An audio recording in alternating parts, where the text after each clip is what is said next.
Катерина Глубоченко е од Миколаев, Украина. Кога Русија ја нападна нејзината земја, таа беше само 3 месеци од завршување на додипломските студии.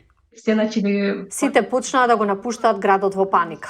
Бизнисите беа затворени. Буквално запре се. Но Глубоченко не се откаже од своето образование.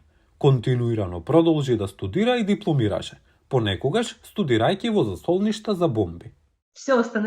Беше целосна катастрофа, освен Народниот универзитет. Се уште го има в него.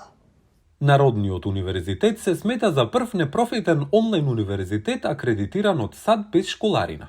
Сепак универзитетот не е целосно бесплатен. Студентите мора да платат помеѓу 140 и 400 долари за секој предмет што го посетуваат. Студентите на крајот плаќаат околу 5000 долари за да добијат диплома, а помалку од тоа за некои од магистерските програми на универзитетот.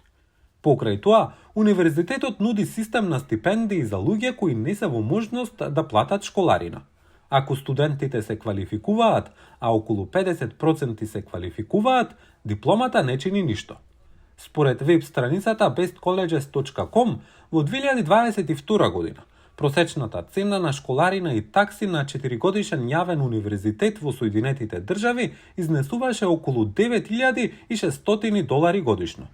Народниот универзитет е основан во Сан Франциско во 2009 година од американскиот израелски бизнисмен и предприемач Шаи Решев, кој вели дека универзитетот прифаќа студенти од целиот свет. Во САД имаме бездомници, имаме студенти без документи, имаме мајки кои остануваат дома, но имаме и многу луѓе кои доаѓаат од тешка ситуација. Афганистанската бегалка Кадија Амини е студентка на Народниот универзитет која живее во Албанија додека ја чека својата американска виза.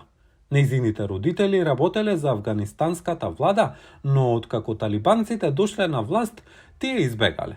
Народниот универзитет и даде на Амини не само можност за образование што талибанците би го ускратиле, туку многу повеќе. И други афганистански девојки сакаат да учат, што туку започнав да учам онлайн од дома волонтерски. Исто така почнав да ги учам како да најдат остварливи ресурси. Денес околу 130.000 студенти од 200 земји студираат на Народниот универзитет. Персоналот кој брои околу 26.000 луѓе, сите се волонтери, а универзитетот обезбедува дипломи за бизнис администрација, информатичка технологија, здравствени науки и многу повеќе. Сметам дека образованието е основно право и секој човек во светот треба да ја заслужи можност. И токму тоа го правиме. Развиваме модел на високо образование за да покажеме дека високото образование може да биде дофатливо и достапно за сите. Народниот универзитет работи со голем број водечки светски институции за високо образование, вклучувајќи ги универзитетите во Единбург и Мекгил.